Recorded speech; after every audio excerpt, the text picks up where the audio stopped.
চাকরি না খুঁজে নিজের ভাগ্য বদলেছেন একজন তরুণ প্রকৌশলী। রাজশাহীর বাগমারার এই তপ্ত মাটিতে ফলছে রাশিয়ার মিষ্টি জাতের আঙুর। যে আঙুর দেখতে যেমন সুন্দর, স্বাদেও তেমন মিষ্টি। রাজশাহীর হাসনিপুর গ্রামের বিএসসি ইঞ্জিনিয়ার ইমাম হাসান সাগর পৈতৃক পানের বরজ ভেঙে গড়ে তুলেছেন এই স্বপ্নের আঙুর বাগান।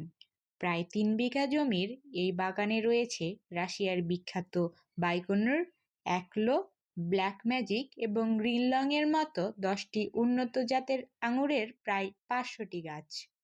মাত্র 11 মাস আগে লাগানো 400টি গাছে এখন 6 ফিট মাচার ওপরে থোকায় থোকায় ঝুলছে রং-বেরঙের ফল।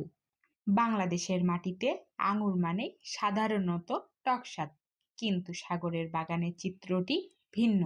রাশিয়ার জাতগুলো স্বাদে যেমন মিষ্টি, ফলনও দিচ্ছে প্রচুর। প্রতিটি গাছ থেকে 20 থেকে 25 কেজি পর্যন্ত আঙুর পাওয়া যাচ্ছে। আপনাদের এলাকার এই সাইডে সবাইকে তো দেখলাম পানের বরজ হ্যাঁ, করছে। হ্যাঁ। আপনার এটা পানের বরজ ভেঙে আঙুরের বাগান করার জন্য কিভাবে মাথায় আসলো এটা? আচ্ছা, প্রথমেই যেহেতু এই বিষয়টা মিডিয়াতে চলে যাচ্ছে, আমি প্রথমে বলি আমার নাম হচ্ছে ইমাম হাসান সাগর। আপনারা যেই 3 বিঘা জমিতে যে আঙ্গুর বাগানটা দেখতে আসছেন, এটা হচ্ছে হাসনিপুর গ্রাম, দক্ষিণপাড়া, মাদারীগঞ্জ বাজার, বাগমারা, রাজশাহী। প্রথমে এটা বলে রাখলাম। আর আরও একটা বলি যে আমার নাম্বারটা হচ্ছে 01318666611। আচ্ছা, এবার আসেন আপনার যে প্রশ্নে চলে আসি। প্রশ্নে যেটা করেছেন যে আসলে আমরা কেন এখানে আঙ্গুর বাগান করলাম। এখানে যে বাঁশগুলো দেখতেছেন এখানেও কিন্তু আমাদের পানের বড়ি ছিল। বেসিক্যালি এটা আমাদের নিজস্ব, আমার আব্বার এটা জমি, ঠিক আছে? ওইদিকে যে জমিটা আছে ওইটা আমার জমি। তো এখানে প্রায় 3 বিঘা জমি আছে। তো এই জমিতে পানের বর ছিল, আব্বু অনেক দিন থেকে বর করতো। পাশাপাশি আমার আব্বা কিন্তু ব্যবসায়ী, আমিও ব্যবসায়ী। সো আমার ঢাকায় ব্যবসা আছে। তো আমরা দেখা যাচ্ছে যে আলোচনা করি বাসায় যে এন্ড অফ দ্য ডে বা এন্ড অফ দ্য মান্থ, যে দেখলাম যে পানের বরে কিন্তু প্রফিট নাই। তো এন্ড অফ দ্য ডে আব্বু কিন্তু দেখা যাচ্ছে লসের মধ্যে আছে। তো ওই জায়গা থেকে যখন আব্বুকে আমি বলি যে তুমি তো পান করতেছো লস, 3-4টা মানুষ বা ম্যান পাওয়ার অলওয়েজ কাজ করতেছে, তো এটা বাদ দাও, না হলে আমাদের জমি মানুষকে দিয়ে দাও, যা ইচ্ছা করুক। ওই জায়গা থেকে আব্বু একদিন হঠাৎ করে ইউটিউব দেখলো, শাইখ স্যার একটা ভিডিও দেখলো। দেখার পরে উদ্বুদ্ধ হয়ে আমাকে বললো, যে আলোচনা করলো যে আঙ্গুর করলে কেমন হয়। তা আমি একটু অবাক হইলাম যে আমাদের উত্তরবঙ্গে আঙ্গুর। তারপর আমি রাতে যখন ইউটিউব সার্চ করলাম, দেখলাম যে না, বাংলাদেশে মোটামুটি এটা ভালো একটা সম্ভাবনাময়। অলরেডি দক্ষিণবঙ্গে আপনার এটা করে অনেক সাড়া পড়ে গেছে। তো ওই জায়গা থেকে আমরা গাড়ি নিয়ে চলে গেলাম, বিভিন্ন বাগান ভিজিট করলাম। ভিজিট করার পর ফাইনালি আমরা ডিসাইডেড করলাম, যখন আঙ্গুর টেস্ট করে দেখলাম যে আসলে সুমিষ্ট। এই যে আঙ্গুরগুলো দেখতেছেন থোকাই থোকাই, এটা কিন্তু দেশি কোনো আঙ্গুর না, এটা কিন্তু বিদেশি জাতের রাশিয়ান বাইকোনর। তো অনেক সম্ভাবনাময়। তো ওই জায়গা থেকে আমরা বিভিন্ন বাগান ঘুরলাম, ঘুরে আমরা চারা সংগ্রহ করলাম। ফাইনালি এখানে যে 2 বিঘা জমিটা লাগালাম। এবং যে গাছগুলো দেখতেছেন, মজার ব্যাপার হচ্ছে গাছগুলোর বয়স কিন্তু 11 মাস অনলি। এই 11 মাসের আগে 4 মাসে কিন্তু কিছু গাছে ফলন আসছিল। এই তারপর 11 মাসে এই ফাইনালি এই ফলন। এবং আমরা যেই 6 জাতের চারা লাগিয়েছিলাম, 6 জাতেই কিন্তু ফল আসছে। এবং মজার ব্যাপার, প্রত্যেকটা জাতি কিন্তু মিষ্টি।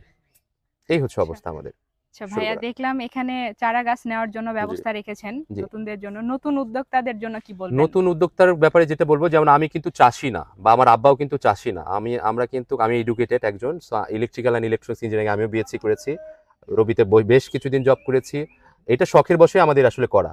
তো নতুন উদ্যোক্তার ক্ষেত্রে আমি যেটা বলতে পারি, যে যে কেউ প্রফেশনাল থাকুক, শিক্ষিত তো এটা অবশ্যই হতে হবে। জি। শিক্ষিত হওয়ার পরে বাসায় নিজের দেখা যাচ্ছে প্রত্যেকটা ফ্যামিলির অনেকের জমি পড়ে থাকে, অযথায় ফেলে আছে বা কাউকে চাষ করতে দেওয়া হচ্ছে। আমার মনে হয় যে বিদেশি জাতে যেহেতু এই ফল আমাদের উত্তরবঙ্গের, বিশেষ করে আমি উত্তরবঙ্গের যারা মানুষ, রাজশাহী ডিস্ট্রিক্টের যারা মানুষ ভিডিওটা দেখবে, তাদেরকে বলবো যে এরকম শুধু এই আঙ্গুর করতে হবে ব্যাপারটা নট লাইক দ্যাট। যেমন আমি মানে প্রায় মোটামুটি 8-10টা দেশ ঘুরেছি। যেমন আমি আরেকটা ফলের কথা যদি বলি, পাসিমন। পাসিমন ফলটা বাংলাদেশের একটা সম্ভাবনাময় ফল, জাপানের যে জাতীয় ফল। তো এরকম বিদেশি যে ফলগুলো আছে, বাংলাদেশে যে মাটিগুলো আছে, আমার মনে হয় যে যারা তরুণ আছে তারা এইগুলা কৃষিতে এগিয়ে আসতে পারে, যে কোনো প্রফেশনের পাশাপাশি। কৃষি থেকে আসলে হতাশ হবে না, আশা করি ভালো কিছু একটা আউটপুট আসবে। আর নতুন উদ্যোক্তা যারা হতে চাচ্ছে আমাদের উত্তরবঙ্গের, আমাদেরকে প্রচুর চারা স্টক আছে। তো সেই জায়গা থেকে আমরা প্রত্যেকটা যারা যারা আসতেছে তাদেরকে প্রত্যেকটা জাত আমরা টেস্ট করাচ্ছি। টেস্ট করানোর পরে তখন তাকে সে ফিল করবে, আমার মনে হয় সেই তখন ফিল করবে যে না, আসলে করতে পারি। কারণ মিষ্টতার দিক দিয়ে কোনো আঙ্গুরই আপনাকে হতাশ করবে না। প্রত্যেকটার মিষ্টতা অনেক ভালো। এবং মজার ব্যাপারটা হচ্ছে এই গাছগুলোর লংজিভিটির কথা যদি বলি, 40 বছরের উপরে কিন্তু বাঁচে। আপনি চ্যাটজিপিটিতে সার্চ করেন, দেখবেন যে 100 বছর। আমি অর্ধেকই বলি, 40 বছরে যদি বাঁচে তাও আলহামদুলিল্লাহ।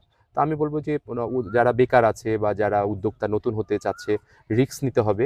কারণ যদি মাটি ভালো থাকে, পরিচর্যার ব্যাপারগুলো ইউটিউব আছে, চ্যাটজিপিটি আছে, সবাই কিন্তু গাইডলাইন দিয়ে দিবে। সো এগিয়ে আসতে পারে, ভালো একটা সম্ভাবনা আছে।